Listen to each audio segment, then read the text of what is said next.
आता आपण बघणार आहोत मंथन परीक्षा इयत्ता 6वीच्या मराठी भाषा या विषयातील घटक विरामचिन्ह. विरामचिन्ह म्हणजे काय हे आपण पाहूयात. विराम म्हणजे विश्रांती अथवा थांबणे. आपण बोलताना मध्ये-मध्ये थांबतो. तसेच एखादा भावनिक उद्गार काढतो. तर त्यावेळी आवाजातील चढ-उतार आपण व्यक्त करतो. परंतु एखादा उतारा किंवा वाक्य वाचताना कोठे व किती थांबावे यासाठी विशिष्ट प्रकारच्या खुणा केलेल्या असतात. त्यांना आपण विरामचिन्हे किंवा विश्रांती चिन्हे असे म्हणतो. इयत्ता 6वीच्या अभ्यासक्रमामध्ये एकूण 9 विरामचिन्हांचा उल्लेख आहे. ती कोणकोणती आपण पाहूयात. पूर्णविराम. वाक्य पूर्ण झाले हे दाखवण्यासाठी पूर्णविराम हे विरामचिन्ह वापरले जाते. उदाहरणार्थ माकड झाडावर चढले. हे वाक्य पूर्ण झालेले आहे. म्हणून या वाक्याच्या शेवटी आपण पूर्णविराम हे विरामचिन्ह वापरू. काही वेळा संक्षेपात लिहिण्यासाठी पहिले अक्षर लिहून त्यापुढे पूर्णविराम दिला जातो. जसं की बघा, विनंती विशेष हा शब्द आपण प्रत्येक वेळेला पूर्ण नाही लिहत. म्हणून वी असं लिहून त्यापुढे आपण पूर्णविराम देतो. किंवा श्रीमान, डॉक्टर अशा शब्दांमध्ये देखील पहिल्या शब्दानंतर पूर्णविराम दिला जातो. पुढील विरामचिन्ह आहे प्रश्नचिन्ह. वाक्यामध्ये जर प्रश्न विचारला असेल, तर वाक्याच्या शेवटी प्रश्नचिन्ह वापरले जाते. जसं की उदाहरणार्थ आपण एखाद्या व्यक्तीला विचारतो, "तुझे नाव काय आहे?" तर हा प्रश्न आहे. म्हणून या वाक्याच्या शेवटी प्रश्नचिन्ह वापरले जाईल. उद्गारवाचक चिन्ह. जेव्हा आपल्या मनामध्ये आनंद, दुःख, भीती, आश्चर्य इत्यादी भावना येतात आणि अशा वेळेला आपण एखादा भावनादर्शक शब्द वाक्यात वापरतो, त्यावेळी आपण उद्गारवाचक चिन्ह वापरतो. उदाहरणार्थ बघा, "अरे रे! पायाला लागलं त्याला." तर "अरे रे!" हा शब्द जो आहे तो भावनादर्शक शब्द आहे. म्हणून इथे आपण उद्गारवाचक चिन्ह वापरले आहे. त्यानंतर आहे स्वल्पविराम. छोटी-छोटी 2 वाक्य किंवा एकाच जातीचे अनेक शब्द लागोपाठ जर आले, तर शेवटचा शब्द सोडून त्याच्यापुढे आपण स्वल्पविराम हे चिन्ह देतो.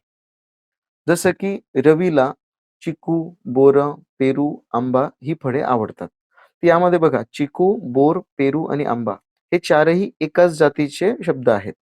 म्हणून आपण चिकू, बोर आणि पेरू यानंतर स्वल्पविराम दिलेला आहे. आपण एखाद्या व्यक्तीला जेव्हा हाक मारतो, अशा वेळेला त्या व्यक्तीला हाक मारताना त्याच्या नावापुढे देखील स्वल्पविराम हे चिन्ह वापरले जाते. अर्धविराम. 2 छोटी वाक्य जोडण्यासाठी आपण आणि, किंवा, अशा, पण, परंतु या उभयान्वयी अव्ययी शब्दांचा वापर करतो. तर अशा वेळेला त्या वाक्यांचा संबंध अर्धविराम या चिन्हाने दाखवला जातो. उदाहरणार्थ बघा, नितीन दुसरीत आहे, पण मंथन परीक्षेला बसला नाही. यामध्ये हे दोन्हीही वाक्य एकमेकांशी संबंधित आहे.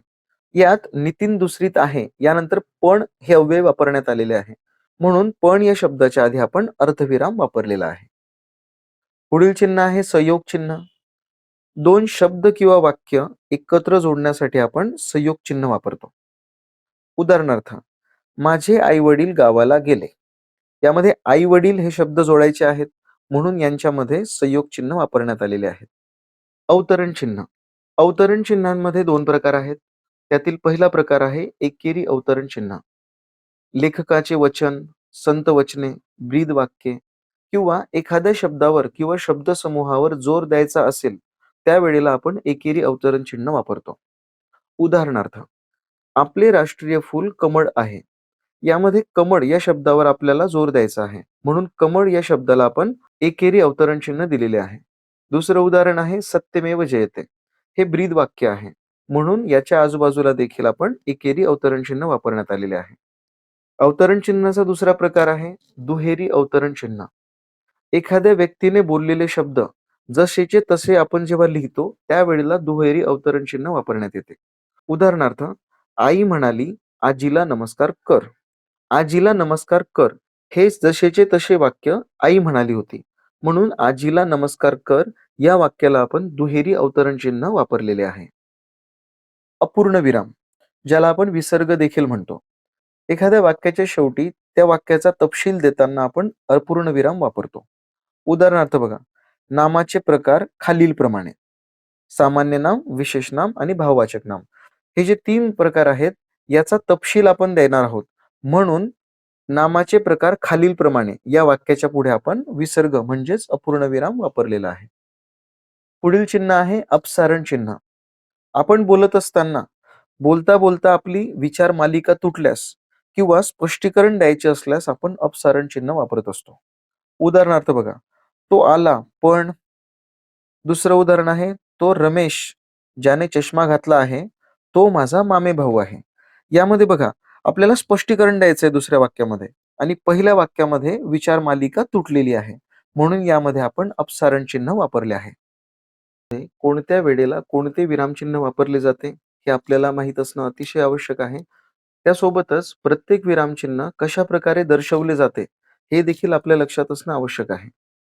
या घटकावर आधारित कोणकोणत्या प्रकारचे प्रश्न परीक्षेत विचारले जाऊ शकतात हे पाहूयात. मनातील भावना व्यक्त करण्यासाठी कोणते विरामचिन्ह वापरतात? खालील वाक्यात किती प्रकारची विरामचिन्हे वापरली आहेत? यामध्ये आपल्याला एक वाक्य दिलेलं असणार आहे आणि त्यामध्ये वेगवेगळ्या प्रकारची विरामचिन्हे वापरलेली असणार आहेत. तर ती कोणती आणि किती हे आपल्याला इथं बघायचं आहे. वाक्याच्या शेवटी तपशील द्यायचा असेल तर कोणते विरामचिन्ह वापराल? याचं उत्तर आहे अपसारण चिन्ह. विरामचिन्हे योग्य प्रकारे लिहिलेले वाक्य कोणते? यामध्ये आपल्याला एकूण 4 वाक्य दिलेले असतील, ज्यापैकी 3 वाक्यांमध्ये चुकीची विरामचिन्ह असेल आणि एका वाक्यामध्ये बरोबर असणार आहे. तर ते आपल्याला ओळखायचं आहे. खालील वाक्यातील विरामचिन्ह ओळखा. यात आपल्याला एक वाक्य दिलेले असणार आहे, ज्या वाक्याच्या शेवटी कोणतं ना कोणतं एक विरामचिन्ह असणार आहे. तर ते विरामचिन्ह कोणते आहे, हे आपल्याला ओळखून योग्य पर्याय निवडायचा आहे. खालील विरामचिन्हांसाठी योग्य पर्यायाचा क्रमांक शोधा. यामध्ये आपल्याला एखाद्या विरामचिन्हाचं नाव दिलेलं असेल, जसं की प्रश्नचिन्ह किंवा उद्गारचिन्ह किंवा पूर्णविराम किंवा स्वल्पविराम आणि पर्यायांमध्ये ते चिन्ह कशाप्रकारे दर्शवले जाते, अशा प्रकारचे पर्याय दिलेले असतील. यातून आपल्याला योग्य पर्याय निवडायचा आहे. खालील वाक्याच्या शेवटी कोणते विरामचिन्ह द्यायचे राहिले आहे, ते पर्यायातून शोधा. या प्रश्नामध्ये आपल्याला एक वाक्य दिलेले असणार आहे, ज्याच्या शेवटी कोणतेही विरामचिन्ह नसणार आहे. तर त्या वाक्याच्या शेवटी कोणते विरामचिन्ह वापरले जाईल, हे आपल्याला पर्यायातून शोधायचं आहे. काही वेळेला पर्यायांमध्ये विरामचिन्हाचे फक्त नाव दिलेले असेल किंवा विरामचिन्हाची खूण दिलेली असेल. खालील वाक्यात चुकीचे विरामचिन्ह घातलेले वाक्य कोणते? यामध्ये आपल्याला एकूण 4 पर्यायांमध्ये 4 वाक्य दिलेले असतील. ज्यामध्ये 3 वाक्यांच्या शेवटी बरोबर विरामचिन्ह दिलेले असेल आणि कोणत्याही एक वाक्याच्या शेवटी चुकीचे विरामचिन्ह असेल. तर तेच आपल्याला यामध्ये ओळखायचं आहे. या व्यतिरिक्त जर विद्यार्थ्यांचे काही प्रश्न असतील, तर ते तुम्ही कमेंट बॉक्समध्ये विचारू शकतात. अशाच प्रकारे वेगवेगळ्या घटकांवर आधारित व्हिडिओ देखील चॅनलवर अपलोड करण्यात आलेले आहेत.